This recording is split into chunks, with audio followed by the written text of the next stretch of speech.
started. Great, thank you so much everyone for joining us.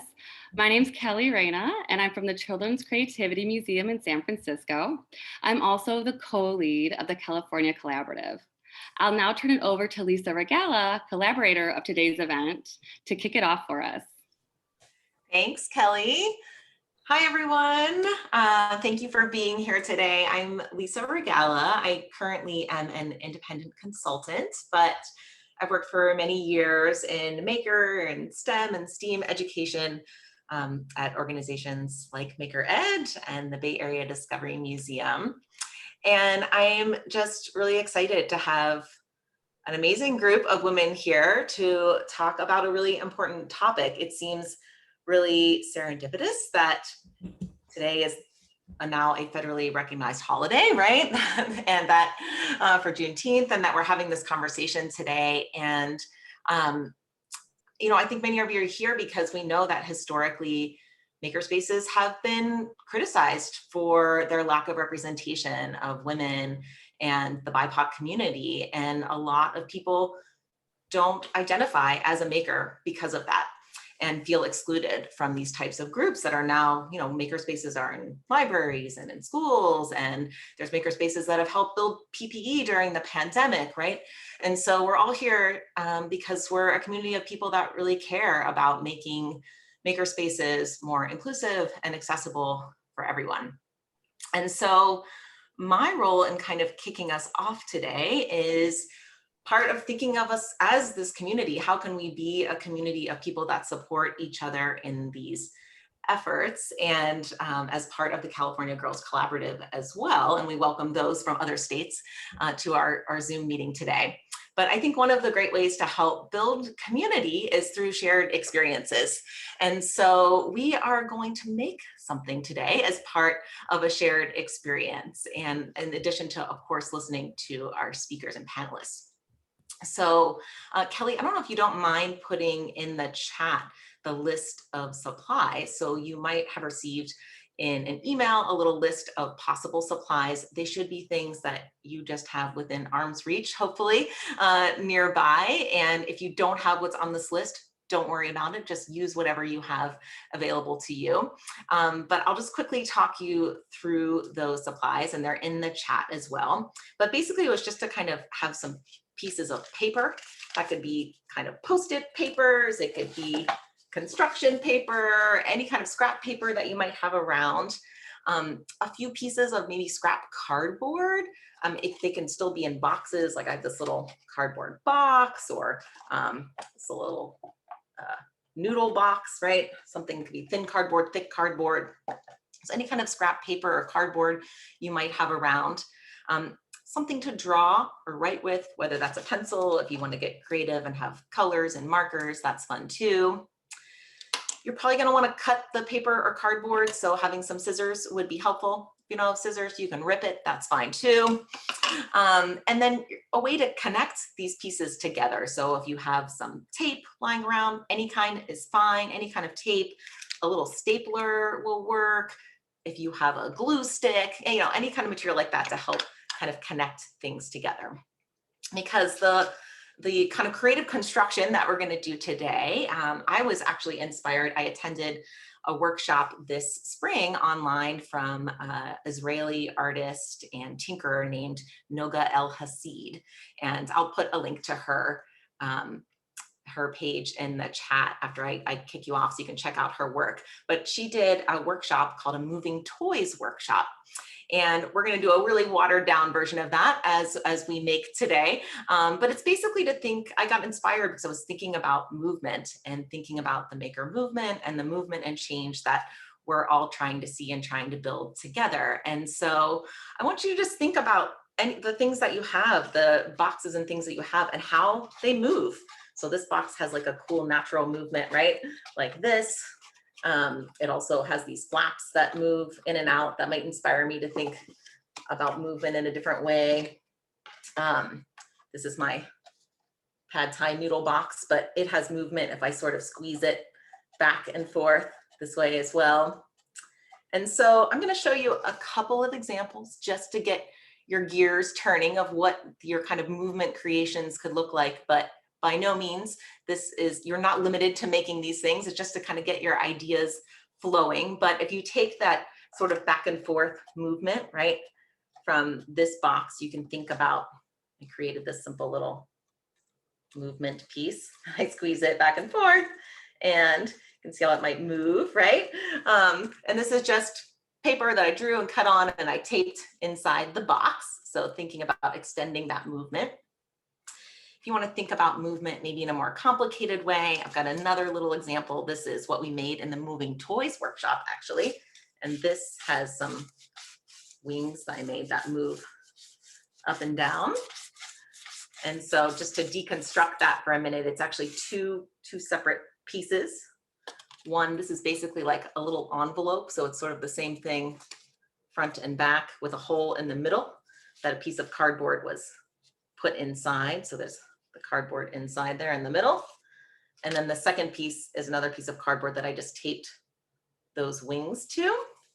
And so because there's that hole in the middle, I can just slide it right in, and those two pieces of cardboard slide very naturally up and down on one another.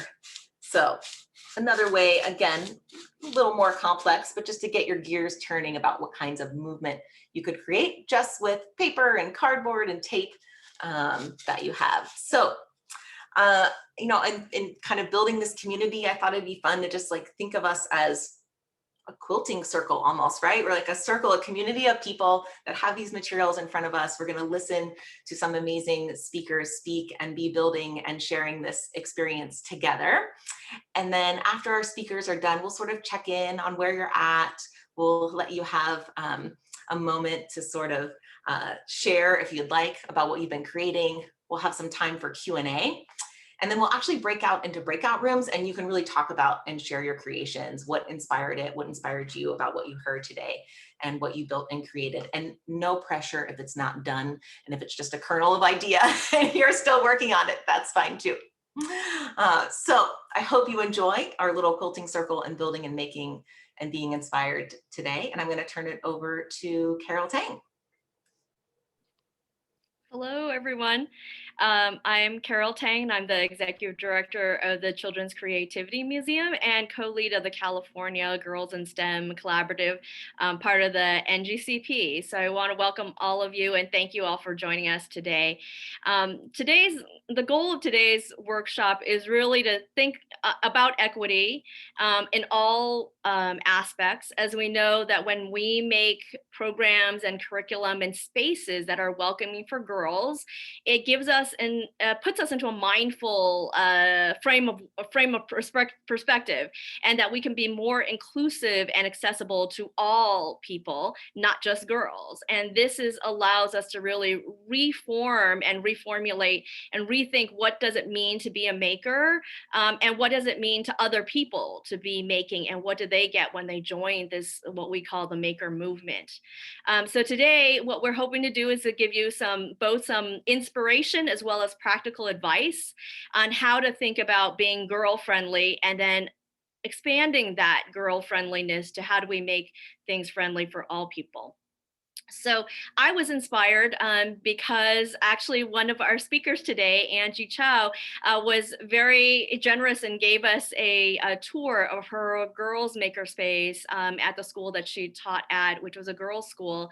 And it really emphasized to me that there is a difference between what we traditionally think of a makerspace and one that's designed to serve girls. And she'll talk more about this specifically, but I was inspired that there were real practices and real differences that we can make in our thinking when we set programs up.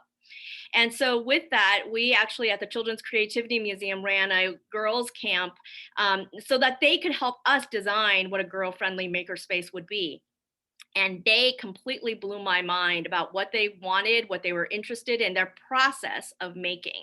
And I was so inspired that we actually had a research study that I will share. And then it's changed our thinking. We have a new makerspace that's going to come online, a new empty room. And when we think about how to co-create a space that's friendly for our neighborhood, which is not just girls, but boys, but underserved Title I schools, we really want to do it with a co-creation model. So that's why today's is really thinking and expanding our knowledge base as well as forming a community. And at the end, I'd also like to invite any of you who are interested to join a professional learning community. CCM is actually part of the Maker Ed initiative Making Spaces cohort. And one of our goals this year is to convene a group of folks who are interested in girls serving makerspaces and come together and learn from each other. So with that, I'm going to go ahead and introduce our speakers really quickly, and then we'll go through some panel discussion, as Lisa said, and then have time for questions and discussion afterwards. So I have been saying that we kind of have a dream team.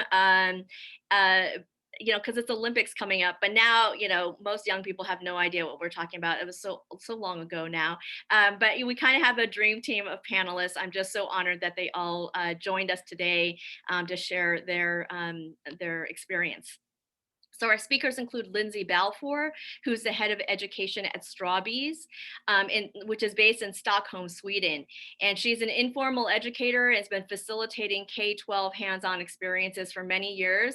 And in fact, we knew her first at Children's Creativity Museum, where she inspired me as our ed tech educator for several years.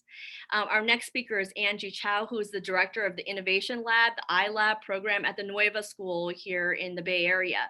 She is an educator and maker and engineer, computer scientist, creative coding enthusiast. And as I said, she inspired me to rethink my approach to making. She has been in the past, as I mentioned, has designed and done programs and makerspaces for girls as well in Palo Alto. Our third speaker is Sherry Huss, who many of you have probably heard from before and heard of. She's the co-founder of the Maker Fair and is a major advocate of all things maker in the global community. As the former vice president of Maker Media, and her vision and passion have not only helped spark, but also shape the maker movement that we know today. Fourth, we have Dorothy Jones Davis, who I was fangirling earlier. She's the executive director and founder of Nation of Makers, a nonprofit whose mission is to support America's maker organizations through advocacy, resource sharing, and building a community within the maker movement and beyond. She's been very keenly interested in creating connections between diversity of makers and supporting equity and accessibility to our movement. And last of all, another hero of mine, Dora Madrano Ramos, who's the Learning Events Manager at Maker Education Initiative. She has developed and continues to develop and facilitate learning experiences that support educators to integrate liberatory and maker-centered learning into all of our practice. Again, she has provided me with a wealth of information and really think about anti-racism and how to apply that in my everyday life and not just as a theoretical construct. So I think you'll really enjoy hearing from all of our speakers. So we will go ahead and get started if everyone is ready. And we encourage you to type in questions in the chat as we go. While we won't be taking questions in between the speakers, again, we will be asking these of the group. And then it also allows us to get back to you also if you have other questions that we can't cover today. So with that, I'd love to get the slides going and turn it over to Sherry. Thank you.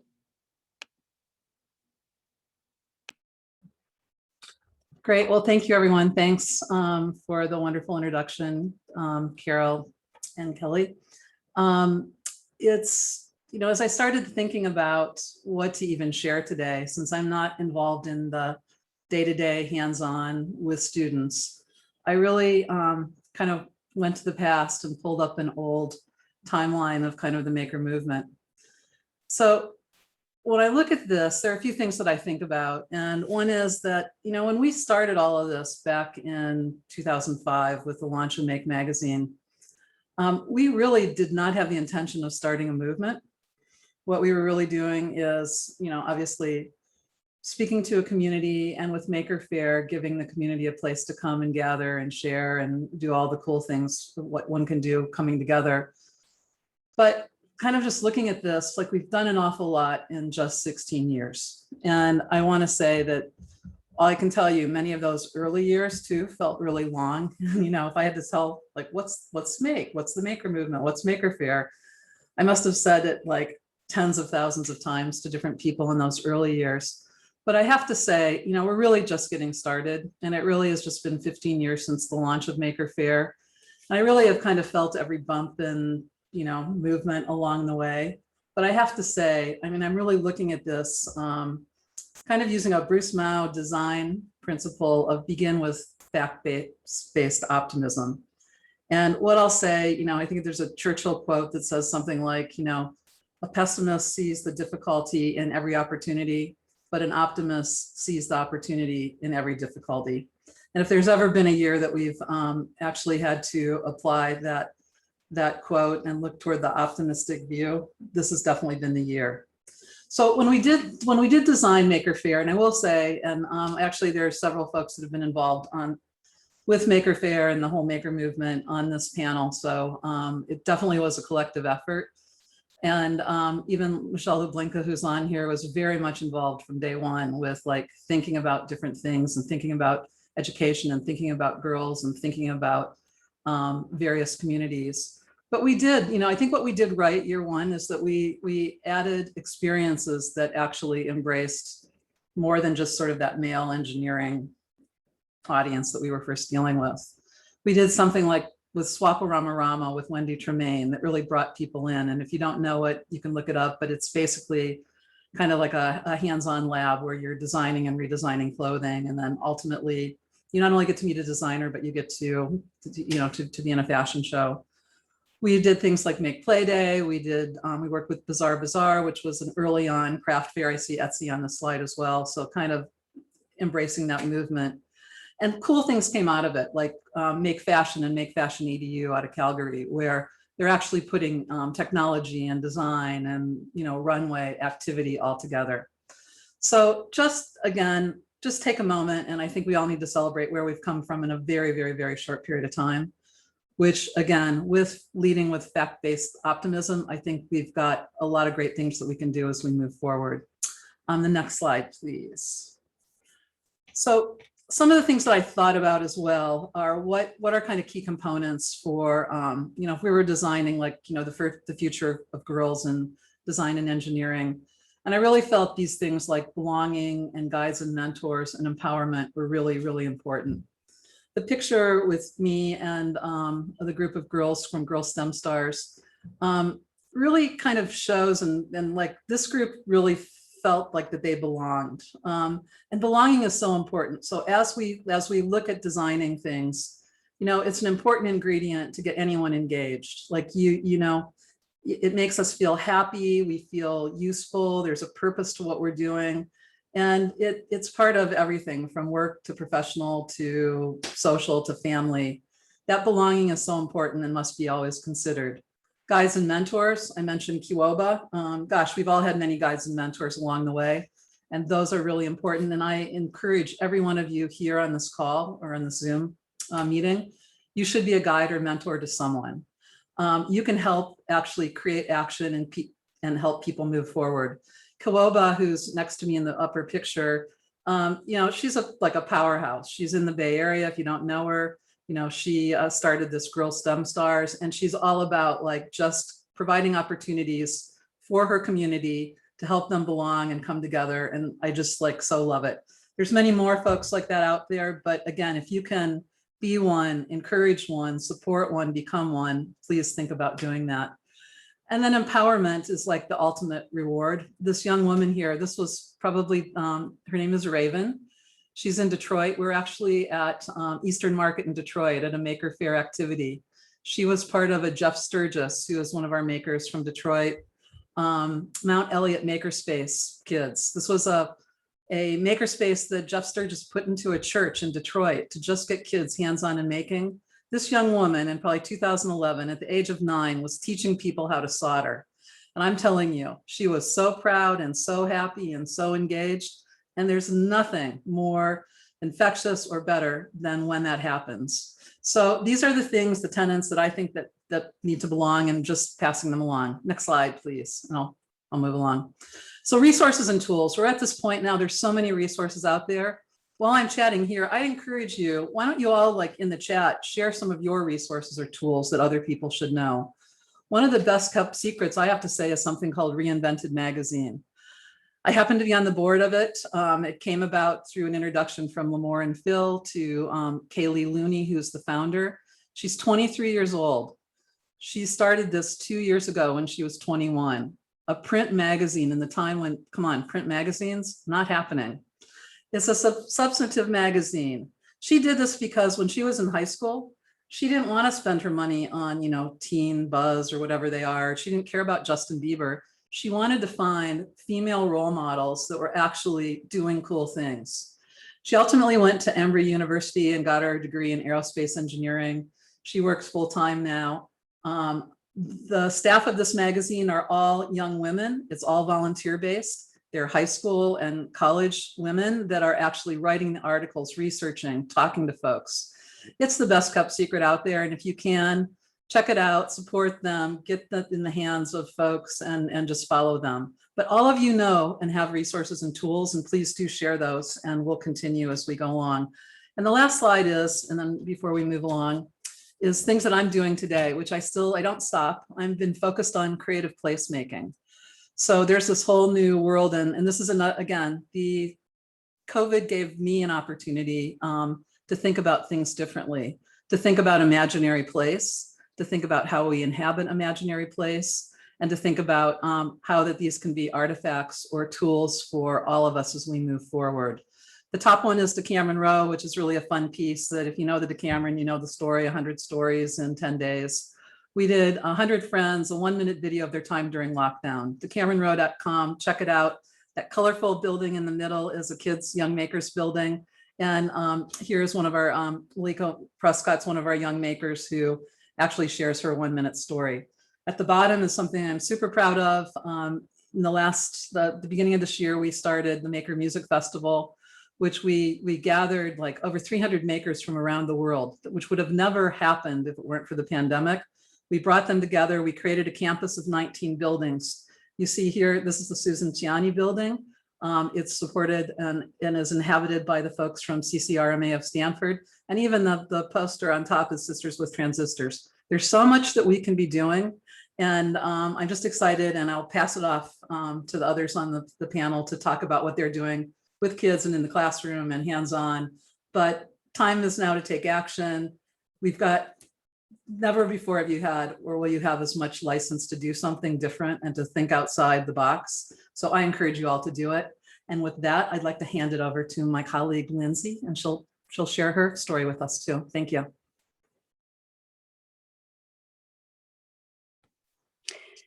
Thank you, Sherry. So it's actually a treat to actually follow Sherry, because Maker Faire is actually an opportunity for me to kind of grow. I actually found my work at Strawbees, moving from the Children's Creativity Museum in San Francisco to Strawbees in Sweden.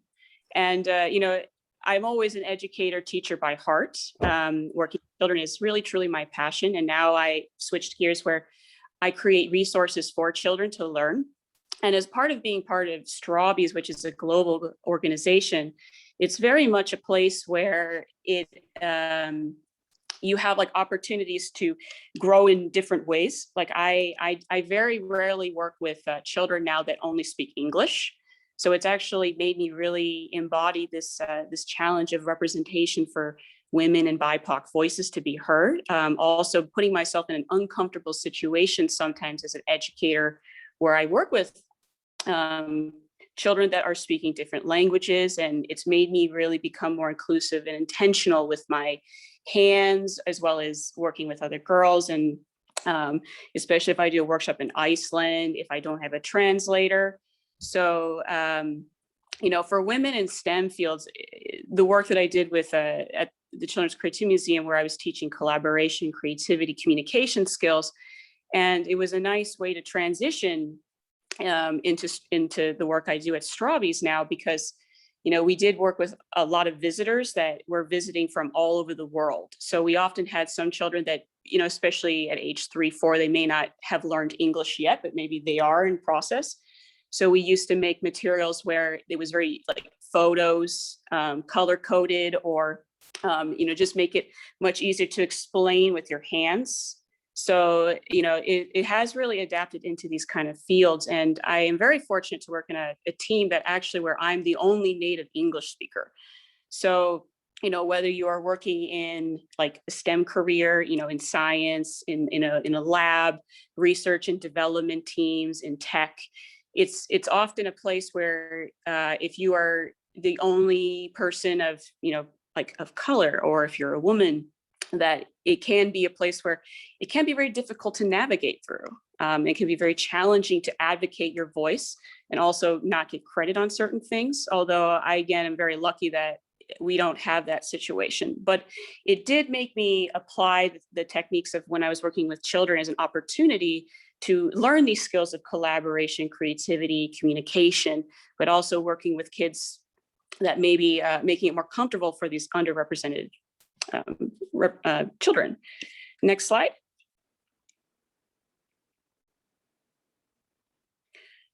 So to be honest, it's very rare that I work in one language. And I think that making an art is a universal language, and it's also opportunity for growth. So Makerspaces provide many opportunities for intersecting ideas from others, using different resources and tools. And as an educator, learning to listen and comprehend the ideas of others. So opportunities for social emotional learning. Some kids come in maybe displaced from their previous home, and now they have to suddenly learn English. So it's made me really think about the culture of listening, and also an environment for everyone to share. But because kids are very passionate to share about something they're excited about.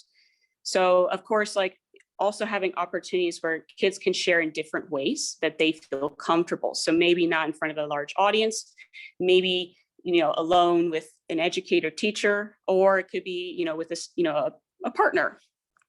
Next slide.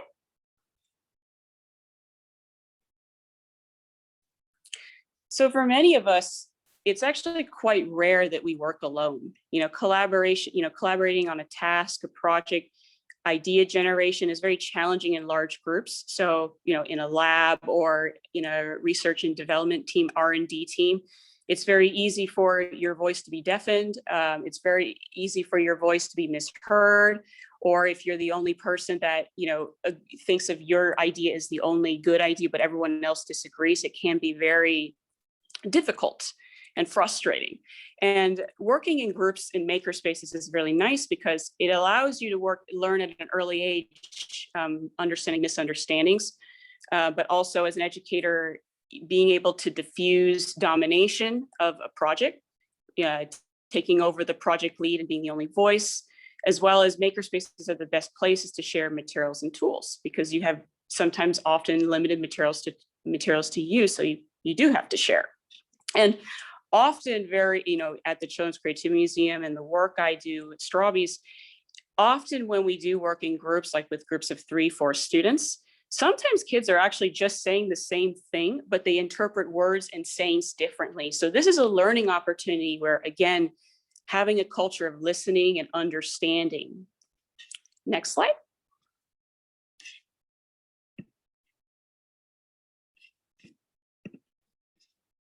So, creating communication for inclusion. So a safe place to speak, take turns on sharing ideas before handling materials is a negotiation process. So sometimes it's nice for students to talk it out, share their ideas, so that way everyone has an opportunity to speak before you start building. Because once you kind of pass out the materials in a project, that sometimes students kind of get into their own idea without really having an ability to listen or think about it.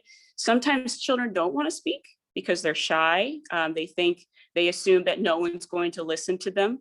So I think having a culture of, especially with collaboration experiences in a makerspace, being able to speak, working in partners or small groups, checking in with the educator, but also having a welcoming environment. So like even something as small as signage in other languages, creating a library of English as secondary language resources, or a lot of tools where you have several language transitions, or using visual instructions and resources with little text. So a lot of pictures, video media that maybe is like infographic rich, but not so much on text, but also avoiding assumptions. So I think another part of misunderstandings that could happen is that sometimes we use idioms, we might use words or phrases that are very specific to a language, but thinking about the way you perceive and articulate, because sometimes kids don't understand and no one wants to really say they don't know. So again, a culture of listening, understanding, reasoning with each other is very necessary, good. So thank you. I will pass it on. I think I am next. Hi, everyone.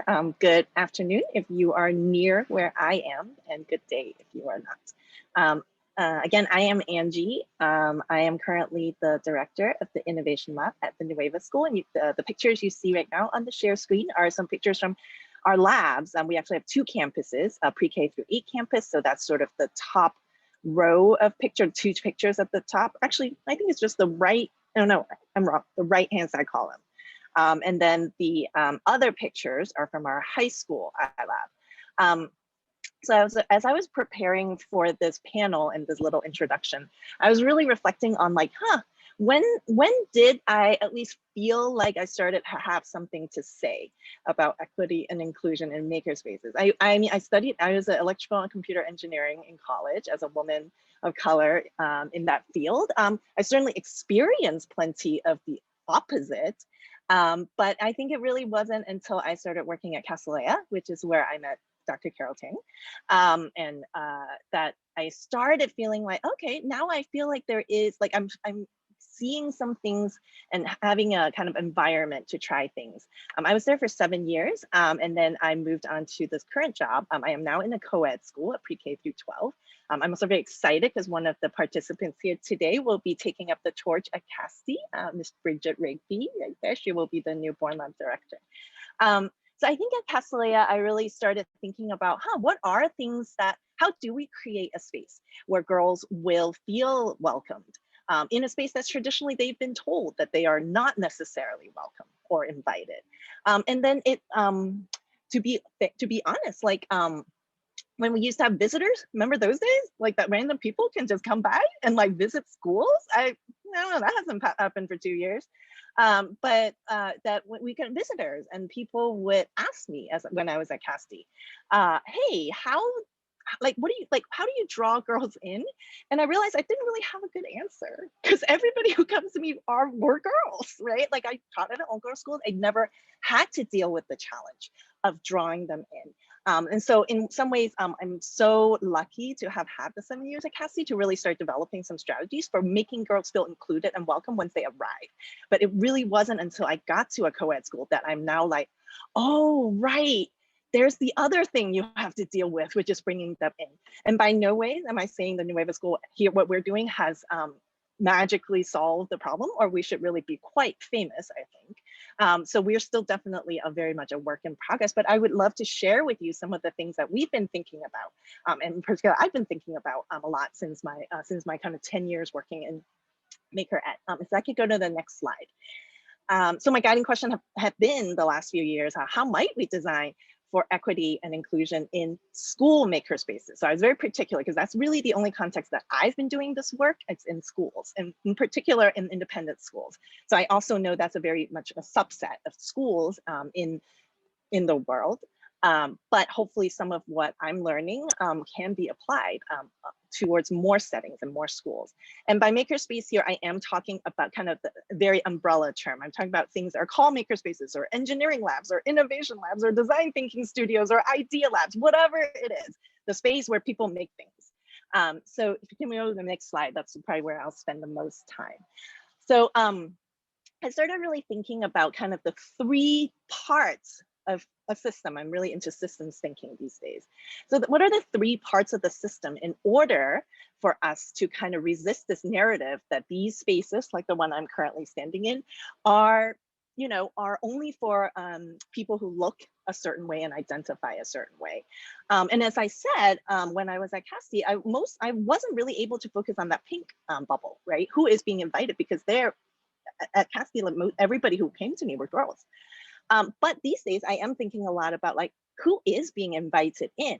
And on the bullet list, I'm thinking about like some of the things that my team and I here at Nueva have been wondering, questioning, trying things, experimenting with. So like, you know, what's the balance between required courses versus electives, right? In some ways, when society has told women that this is not a thing that they do or that they're good at, there is one strategy to just like require everybody to take a class, and then once they arrive, then you can show them that it is not true. But if you rely purely on self-selection, I think that gets into some challenges as well. I also think about, of course, building affinity spaces for girls in STEM. Here at Nueva, we have feminism clubs start in the high school, and we have girls and coding clubs both in the middle and upper school. Those are kind of seedlings, like they are just getting started, and I'm excited to see how they will grow. We also think about, my team and I, when we are offering both in the require and the elective space courses, what is, again, the balance of like learning technology for the sake of learning technology, which traditionally has really kind of appeal mostly to male identifying students, versus learning technology for some other purpose, whether it is to do society good, to solve some other problem in some other field, right? And so those are things we're playing with. One of our most popular and gender balanced electives in our high school here in Nueva is an elective called Creature Comforts, where we actually partner with an animal sanctuary down in Paso Robles. These are rescue animals that are not appropriate for zoos or pets. That baby tiger that was someone's pet, turns out they grow up and then they need somewhere to go that is not someone's house. And so this animal sanctuary takes these rescue animals in and give them a quality of life until the end of their life. But again, they're a nonprofit, it's not a zoo, so there's no revenue. And so we partner with them, and students are charged to work in teams to really design for an animal, and actually build and install, usually over Memorial Day weekend, custom habitats for animals. We have now worked with kikajus, mountain lions, raccoons, otters. It is a very popular elective. And you know, there's sort of the like kind of the like first layer of like, oh, everyone loves animals, right? Boys and girls. But I also think there is something deeper. There's something deeper about using engineering to help and solve some other problem, right? That is authentic and there's real world applications. Finally, the thing we think about a lot about who is being invited is who is being, we have this phrase like giving permission. Again, when society has told girls like this is not a space for them, it's almost like we have to go over the board and say like, so what if you don't think you're really good at calculus? You don't need to do that. Come on in. We will do cool stuff in engineering class, right? So those are all the things that we're thinking about who's being invited. In the yellow, I'm not going to spend as much time on it. Who feels like they belong? Those are sort of things that I think many people both in this whole call have been thinking about, like once students arrive, how are you creating the culture, a classroom culture, and setting norms such that everyone feel like they belong there, that everyone's welcome and everyone is contributing. That has to do with classroom culture. What norms are you setting? It has to do with building relationships with students. That has to do with how you design curriculum. I also think that has a huge part to do with hiring and staffing, like who is the teacher? And what's the balance of male versus female with white versus BIPOC teachers that you have on the team? So those are all things that I'm playing with kind of as person in charge of hiring. And then finally, kind of the last bubble I think about is who gets to quote unquote succeed once they have been invited, they've gotten there, and then they've kind of gone through your thing. What does success even mean? And I think that has a lot to do with, again, what are the assessment practices associated with certain classes in schools, right? Some students fare better in different types of assessments. Here in the Nueva, we don't necessarily do tests in the iLab. It's all performance assessments, and it's all do the project, reflect on the project, document on the project, communicate about your project. I also think that also has to do with mentorship opportunities. How are older students able to mentor younger students? And therefore, when you have a senior female student who is going to a freshman and say like, guess what, I went through that course and it was really great. And I think you would really like it. That speaks so much louder than when lame teacher goes up to them and be like, you should take engineering, it's cool, right? Like they listen kind of to people who look like and kind of are in the same age group as them. And then finally, I think a lot about who are we celebrating and who do we showcase, both kind of externally and even internally, like making sure that all types of projects from our various spaces are being celebrated and showcased. So that lots of stuff there, lots of things that we are playing with here at Nueva. And I'm going to pass it on, I think, to Dora. Hi, my name is Dora, and I am the Learning Events Manager at MakerEd, and I am so excited to be here. And I just kind of want to start it off my part with saying that I believe deeply that maker education can be used as a powerful tool for learning, liberation, and healing. I believe that making is ancestral, that it's in our blood, and that communities of color have been making and have always been makers. However, the maker movement, as some people see it, has historically reflected a traditional STEM demographic that is white, cis male, middle class, and able-bodied. And that kind of contradiction positions makerspaces as either ongoing sites of exclusion of women and BIPOC from STEM communities, or as sites with the potential to challenge this narrative. So I want to talk today about how can we redefine what is considered making, who gets to be called a maker in order to challenge the narrative around who gets to do STEM. And at MakerEd, we are committed to working past representation around who is just in the room and towards deep systemic changes in educator practice, institutions, and learning experiences for young people, particularly those from historically excluded communities. And so when I think about designing equitable and inclusionary maker programs, I believe this requires authentic co-creation, relationship building, and collaboration with our community. So there are just a few things that I want to share with everyone today that I hold in my heart. And you can go to the next slide. So first of all, how do we examine the funds of knowledge that already exist in our learning spaces in our communities? And the funds of knowledge are knowledge that is based in cultural, daily, and family practices at home, because youth come into our space already brimming with inherent brilliance. And we can look at ways that making already happens in their daily lives. So at MakerEd, we actually push back against the idea around a singular makerspace because we believe that making can happen anywhere. And so much STEM learning happens at home and in our everyday lives. For example, my mom is a brilliant mathematician when she sews all of our clothes. My tia is a mathematician when she cooks food for hundreds of people for a quinceañera. My brother is a brilliant engineer when he can take apart and rebuild a car engine. And as educators, we need to look at these kinds of examples and understand how our learners and their families contain rich cultural and cognitive resources, and how those resources can be used to create culturally responsive, meaningful, authentic learning environments. And related to that, you can go to the next slide. There's this idea of community cultural wealth, and community cultural wealth is an asset-based approach that highlights 6 different kinds of capital that communities of color bring to their educational experience. So for example, when we work with emergent bilinguals, they bring in linguistic capital with 2 different sets of language practices that they can draw upon, and that's a resource that they can use in their educational experiences. And the idea of community cultural wealth is a counterframe to the cultural deficit approach that usually persists around families of color. For example, I talk about my mom a lot, but my mom immigrated to this country with 4 kids. And we might not have had the navigational capital to understand how to maneuver through higher educational institutions, even applying for financial aid, there's a lot going on there. How do you do that? But what we did have is aspirational capital to think about our hopes and dreams of building a better future for our family. What we did have was resistance capital in our commitment to resist an unjust system that is set up for first generation immigrants to fail in. So when I think about building equitable makerspaces or spaces of STEM learning, we need to honor and recognize all of the different ways that wealth shows up in our learners' lives. What are the resources that they bring to the space, and how can you leverage those resources to disrupt practices that marginalize women and BIPOC out of STEM communities? And lastly, I will talk about, I will talk about how much I care about incorporating healing practices into our learning spaces.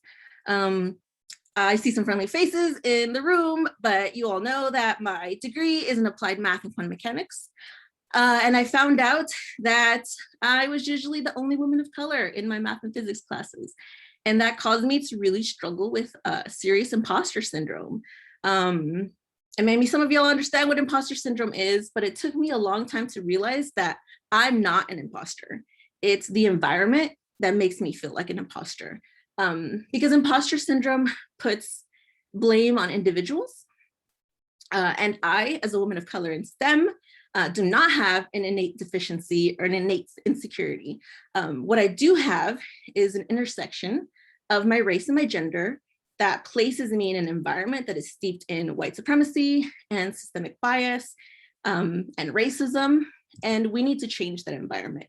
So we're here to talk about how do we design equitable and inclusionary spaces, and that is, we really have to like shift the culture, but we also need to heal from it. So we are all harmed by a system that's rooted in white supremacy, and part of healing those parts of ourselves that are impacted by an unjust system is to honor and affirm our identities and our lived experiences and everything that we carry with us into every space that we exist and that we enter. So as you work to shift the culture of your makerspace or your maker program or your STEM program or your engineering lab or your innovative space, through leveraging funds of knowledge, through community cultural wealth, how do you, like, you also need to think about how are you acknowledging the histories and the identities of the communities that you work with. So that was a lot, but in conclusion, I think that it is not the job of makerspaces to empower women and BIPOC in STEM because we're already brilliant, we are already powerful, but it is the job of makerspaces to, one, build relationships with communities, to respect community knowledge, and to create spaces that we can, where we can be our full, authentic, creative, brilliant, beautiful selves. So thanks for letting me share, and I am excited to pass it off to Dorothy. Okay, going after Dora, I gotta say, I have imposter syndrome now. Dora, you're amazing. Everyone is amazing, but the great thing about going last is a lot of you have said so many things that I just wanna say, you know, extra kudos to, I completely agree with.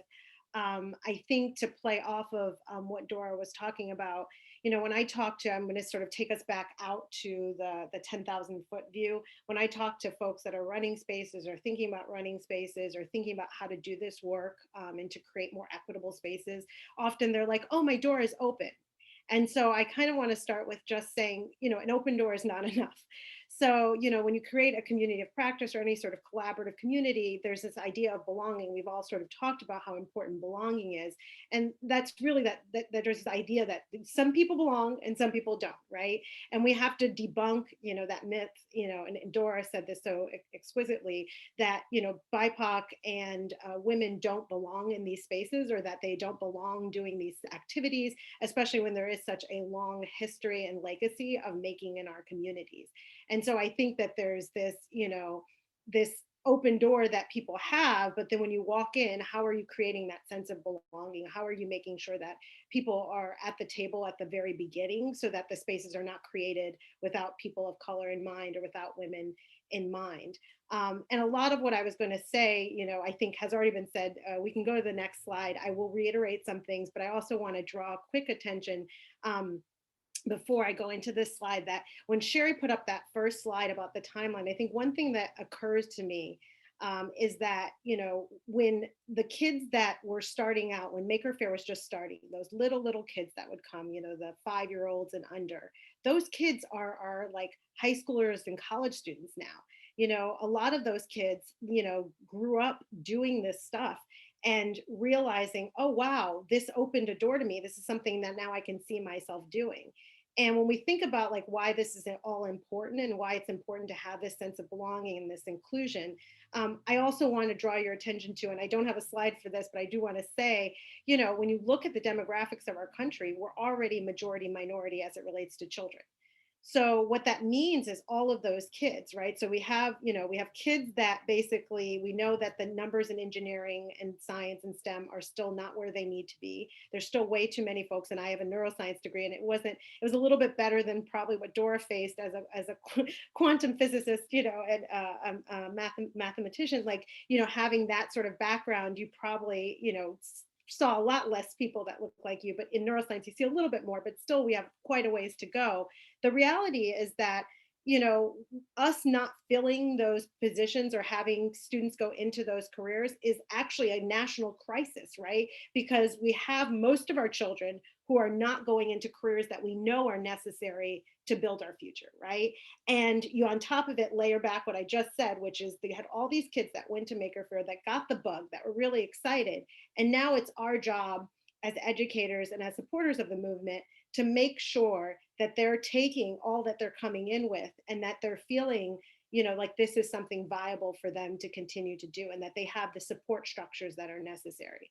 And so I think a lot of it, going back to, so this slide, going back to what Dora said, is really around, who is a maker, right? And how do we use those, funds of knowledge to really reclaim that terminology of who is a maker, and really understanding that folks are coming with all this different, cultural capital, and coming with all these different funds of knowledge, that these children really are part of this entire, community, and that the knowledge that they bring from home really, affects how they learn and affects how they see things. And so if we say things like, oh, let's bring to you engineering, like we're teaching you engineering, or we're teaching you STEM, or we're teaching you making, right? That may be offensive immediately, right? Because I came in and I've been making, like, and if I only see people, and this is why those magazines, and Reinvented is a great example of a great magazine, right? Showing differences of how people make, that it's not one thing, right? Making is not only Arduinos. Arduinos are part of making, but that's not the only thing that's a part of making, right? And really thinking about, the who of making, and and how it's entangled with the what of the maker movement, right? And I think there's a lot of interesting sort of things that we do and we've done over time that are unintentional. This is sort of implicit bias, right? So something might be considered making when it's high tech, right? But otherwise it's considered existing or surviving. So for example, I grew up really poor. And I've said this to a lot of people, my beginning start with making was, or one of the first memories I have of making with my dad, who's now deceased. So it's a memory that I carry deep in my heart, was of soldering a Cassetone keyboard. So I'm a kid of I was born in the late 70s, went through the 80s, wanted a Cassetone keyboard. You folks that grew up in the 80s know what I'm talking about. So I was really excited about this, and my family's poor. My dad's like, this is not going to happen. But he worked at the Salvation Army, had a bunch of spare sort of weird jobs, as well as being a musician. And so he was like, I got a Cassetone keyboard, but it doesn't work. And he's like, all I think we need to do is solder some wires. And I was like, what are you talking about? And so he took it open, and literally in the middle of our kitchen, he taught me how to solder and make the keyboard working. And I remember my mom coming in like, she's gonna burn herself. Like, what are you doing in the kitchen? And, my dad's like, don't worry about it. She's gonna be fine. And it's one of my fondest memories around making. But, if I tell somebody that story, they might say, oh, that was just, surviving, right? Or that was just existing, or that's just your life. But if somebody said to me, wow, you at like 8 years old were becoming an electrical engineer, or do you know that that's what electrical engineers do? Like, that's part of what they do. You should consider that career. That would, yeah, Peter, it was my first fix it moment. But I think that, that's really the language that we use is so important, right? And how do we move, the question we're really trying to pose to everyone here is, how do we move from that open door culture to really creating a radically and intentionally inclusive community of practice? Can you go to the next slide, please? So at Nation of Makers, we started out with what we call our core principles. And, this is like literally a step 0 or step -1 in some ways, because really what it's just saying, this is just our affirmation that we want to do this work. And I know that sounds really silly because it's like, okay, you want to do this work, just go ahead and do it. But for a lot of places and spaces that currently are not inclusive, we find that telling somebody this is what we're going to do and like sort of forcing them to do it is not quite the same as also inviting them in and being inclusive in our practice. And so we put out these core principles, and they are living core principles. So if you see anything you want to change as part of our Nation of Makers, we're open to refining and making this living. But it's sort of the way that we affirm who we are, that we are actually trying to be intentional about doing this work, and that we have an intent to move forward towards radical inclusion. Now, it's beyond just stating this, right? So this is step, like I said, -1, 0, whatever you want to call it. It's where we start and we say, okay, we're going to do this stuff. But we do have to change our practices. And I think a lot of my fellow panelists have given some really great ideas of how you can start to do that work. So once you affirm, hey, I'm going to do this. And I want to say our core principles are available on our website. There's this beautiful downloadable poster you can put up in your space. And it's a great way to affirm to people, this is what we're interested in doing. And I don't care if your space is not inclusive, ours is going to be. We've gotten some really great feedback that some of our spaces, by putting it up, have started some great conversations with folks. And it's a way to show your students in a school setting, hey, we care about who you are and you're welcome here. I don't care, whatever funds of knowledge, whatever existence you bring to the table, we celebrate it and we're here for you and we're here with you. So that's something I definitely want to offer to folks, and I'll put it in the chat in a little bit. Last slide, please. So really, I mean, all of this comes down to, if going back to the why of why we have to do this, why this is really important in the sense of belonging. Your identity is incredibly important to you. And I know that sounds sort of silly to say out loud, because it's like, of course, my identity is important to me. But just like your identity is important to you, your students' identity is important to them.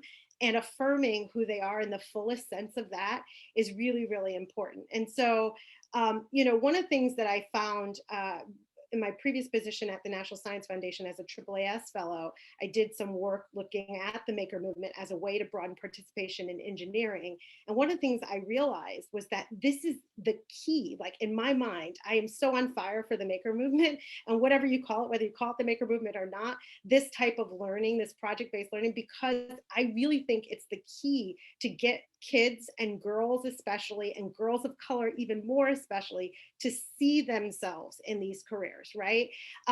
When you do something like that, actual action of me soldering, that like changed the way I thought about, like, holy cow, I could do this. Like, this is so awesome. So, there's a research study out there that showed that you're 75% more likely to go into engineering if you know somebody who's an engineer in your family or in your first circle of friends.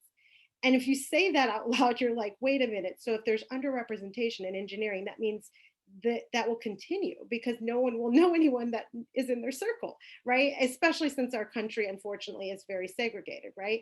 So this is incredibly important because this allows students to know somebody. I'm that person. I'm the person that can be an engineer, right? Because I can see myself as an engineer by soldering, by doing the learn to solder is genius, Sherry, at Maker Faire, because so many kids are like, oh my God, I made Makey's eyes blink, and that was incredible, right? So those types of experiences are super, super important. And so, as you increase the number of people that see themselves in that way, that will increase the representation in those STEM fields, and that will dismantle those stereotypes and allow a lot more folks to see themselves in that way. And so, this is really why it's important, everything we're saying. And I know I'm probably preaching to the choir, knowing who's in the room right now. There's so many people doing this incredible work. I probably don't need to say this, but since it is being recorded, for those of you who are just questioning, why are we talking about this? It's really because this sense of identity and belonging is so, so key to your students' success. And if we can break through that statistic, right, and we can change how people see themselves, how girls see themselves, how BIPOC girls see themselves, we really can make a dent in increasing representation in STEM, not just so we can change the numbers, but so that we can have the fullness of all of those funds of knowledge and all of that cultural capital that will help our future in science, technology, engineering, and math even go further, right? So the innovations that we can't even think of, we need all these girls to go into these fields. So I'm done talking. I'm going to turn it over to Lisa, and hopefully you have some cool creations already. Thank you, Dorothy. And how just a moment of a little round of applause for these amazing speakers. Thank you all so much. I have been very inspired and taking notes. And even though I was part of planning meetings with you, I just gained a lot of new insight and inspiration. So thank you all so much for everything. While we're going to have a little moment to have some question and answer time. So feel free to start typing questions in the chat that have popped up to you during this time. And, or you are welcome to unmute and ask those questions. And while you're kind of formulating those ideas and typing them, we'll do a quick check-in on our creative construction project too. If you joined late, you might have missed the intro to this, and that's okay. Quick rundown. We were just taking our scraps of paper and scissors and tape and thinking about movement and moving things forward and building something that involved movement that kind of, based on something you were inspired by or that struck a chord with you today. So if you have something that you have been building, can you just hold it up to the camera so we can just sort of, even if it's in progress, it's okay. Oh, I see. Oh, yay. Oh, wonderful. I'm seeing some, wow. I see some Strawbees there from Lindsay. A lot of people using the This movement. I was thinking about what went inside, and my brain was just exploding with ideas. I felt like things had to like pop out and explode on the inside, because that's how my brain was feeling as people were building and creating. All right, thank you. Well, you'll have time to share more and talk about your creation in our breakout room, but we wanted to definitely make a few moments for questions too. Does anyone, I don't think there's any in the chat right now, but does anyone want to unmute and ask a question to this group? Yeah, Bridget. I have a question, something I think about a lot. And first of all, hello, everyone. It's so amazing to see you all. This was so inspiring. A couple of you mentioned this in your talk even, but I was thinking about, all of the things when we're designing specifically for girls to go deeper in these ways, how wonderful that is for the girls, but then how much sometimes that leads us to things that spills over to work with groups of boys and girls mixed, or even boys. And I'm just curious to hear if anybody has any thoughts around like what some of those things are that you think are universal, but that the girls helped lead us to discover.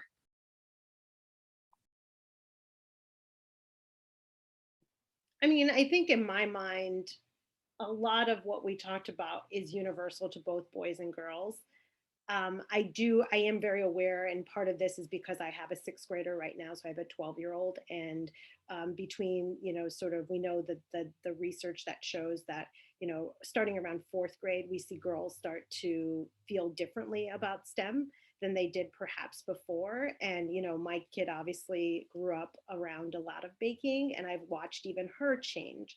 And she's one of like the best makers, the most awesome, engineers that I know.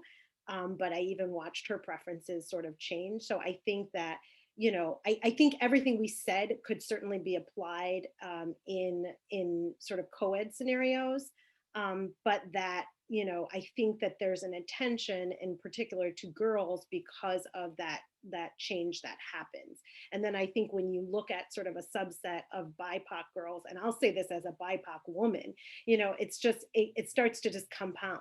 And it's like Dora said, like, I don't even realize like when I started feeling this way of like insecurity. I consider myself a pretty secure person, but I mean, there are just moments, and I think it's just society, unfortunately, that kind of hits you. So I don't know if that really answers your question. I don't know if Angie has, Angie might have since she's worked in both environments, although I think she had to pop off, unfortunately, for her thing. She might have had the best things to say because she's been in both environments. But I personally, I think that, they do, work in both scenarios.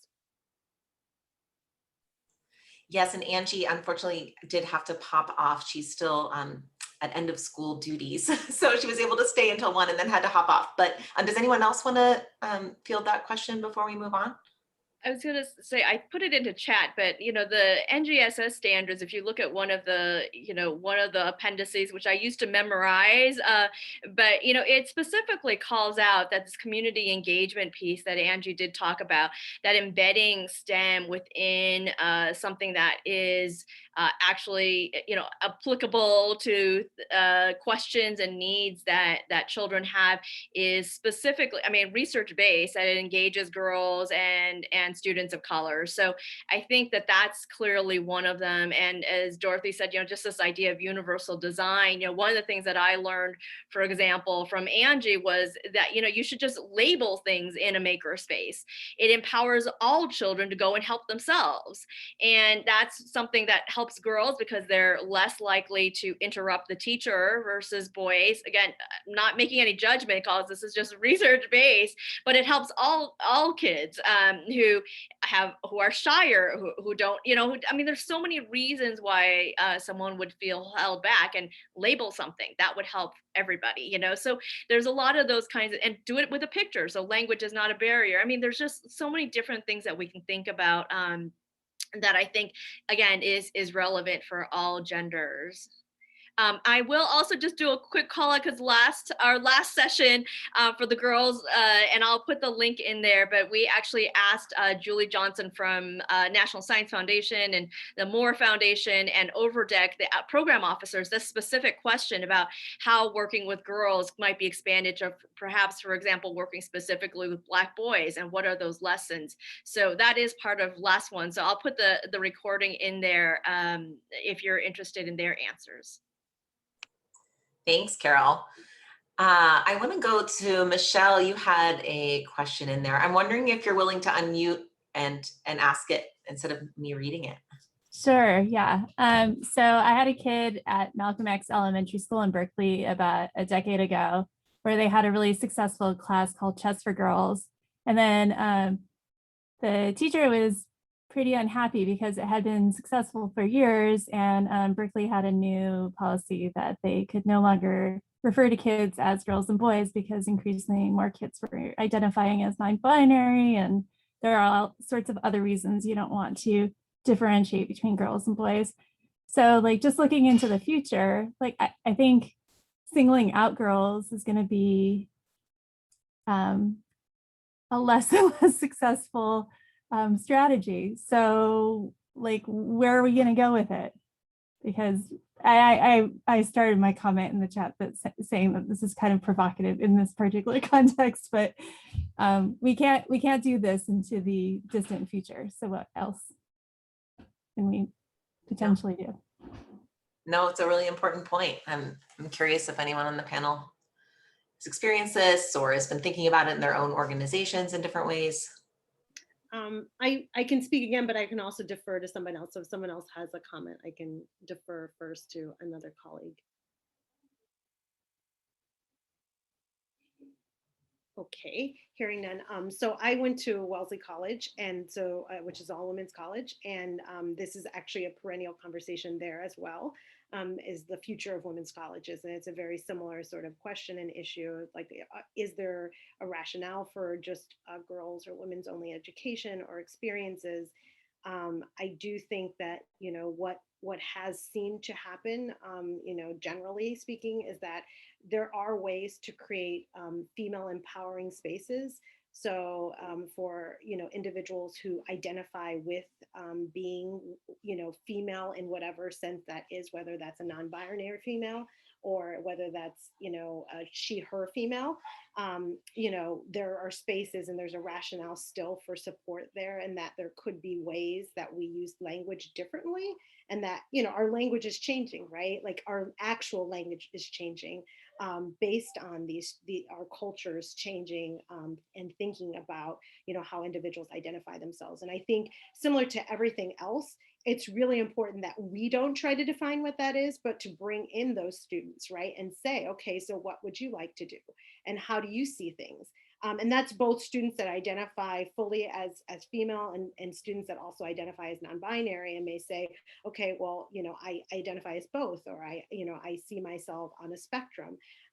And so I think, one of the biggest sort of tenets we need to take, and this kind of goes back to sort of some of the things my colleagues have said, is really who's at the table? How do you expand that belonging so that we have that conversation with the individuals that actually are affected? But I think one of the things you might be surprised by, I don't know if people are, but I know when Wellesley has done this in the past and had these types of conversations, the individuals that are non-binary are not trying to change women's education. Like they're not like there to do that, right? They're in this environment because they do believe that it's the best thing for them as an educational experience, and because they do identify in some way with being at this women's college, right? So I think when you open up and expand that conversation for your students, they may also, these are our problem solvers of the future, right? So here's a great way to empower them to have that conversation. So I do think things will change, but I don't necessarily know that it'll be bad. And I don't necessarily know that there won't be a space for what we're trying to do with girls and women. So thank you, Dorothy. Oh, good. I don't know who I was cutting off. I think it might have been Lindsay, but she looks like she froze. Okay. I was just going to say, just for sake of time, we're at our time where we are going to move into our breakout rooms. I know there's another question still in the chat, but I'm hoping it's something that we can be discussing there too in smaller groups. Our speakers are going to be part of those breakout rooms as well. And so it'll be great to have them involved and hear their perspectives. And when you're in your breakout room, it'd be wonderful for you to, again, we're trying to build this community. We actually had a question about kind of, can we continue this community and this group of people connecting together? And so definitely introduce yourself. If you'd like to share anything about your creation and what inspired you, and also just to kind of keep these discussions going in a smaller setting. And then with a few minutes left, we'll bring everyone back together as a group. And so with that, are we ready? Oh, I see breakout rooms already. So we are going to go into our breakout rooms and we'll reconvene for about the last 5 minutes of our session.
I feel really fired up. I I almost regret that it's a weekend coming up, right? Except that we're open anyway in the museum. But you know, I almost feel like I'm ready to go. So again, so thankful for all of you for joining us. And we do want to have some next steps. I hope that you all had a chance to meet somebody and chat a little bit in the breakout session. And we will hopefully start convening in person at some time, you know, sometime soon. But I think in some ways the technology's allowed us to come together and think about diversity and access in new ways. And so when we re-see each other in person, hopefully we'll learn some lessons of what we want to continue. So Kata has put in a post-survey event survey link in the chat, and lots of people are talking in the chat. So we want to make sure that you still have time to look at that and add those.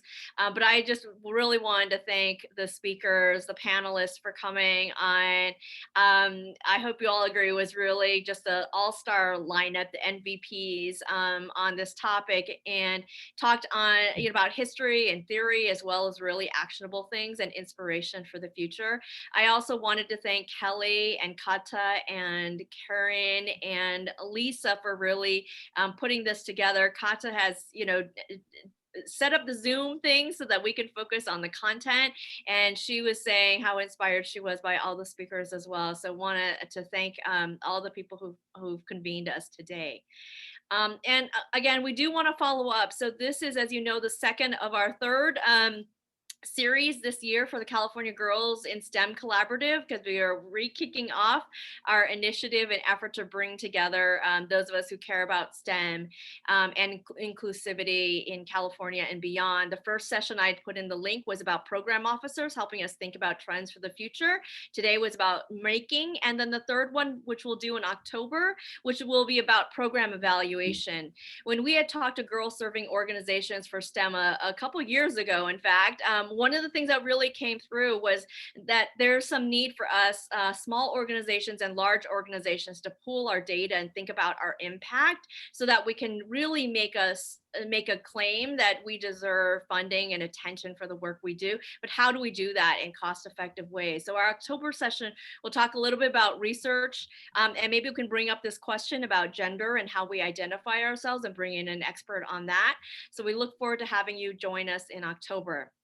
And lastly, as I mentioned, we are going to be launching during the summer. We'll probably be asking people who are interested to join us about thinking about a virtual professional learning community to talk about gender equity in makerspaces. And again, that's part of our commitment as part of the Making Spaces cohort with the Maker Education Initiative. So we welcome you to join us as well and shape what we want to talk about and contribute to that as well. That's what the Learning Circle is all about. And so with that, Kelly, do you want to say any last words? Just thank you all so much for joining us. And to reiterate, Carol, thank you all to our speakers. It was such an inspiring panel to listen to today. I think we're all going forward now with this kind of new invigoration and hope. And thank you all so much for being here. Thank you.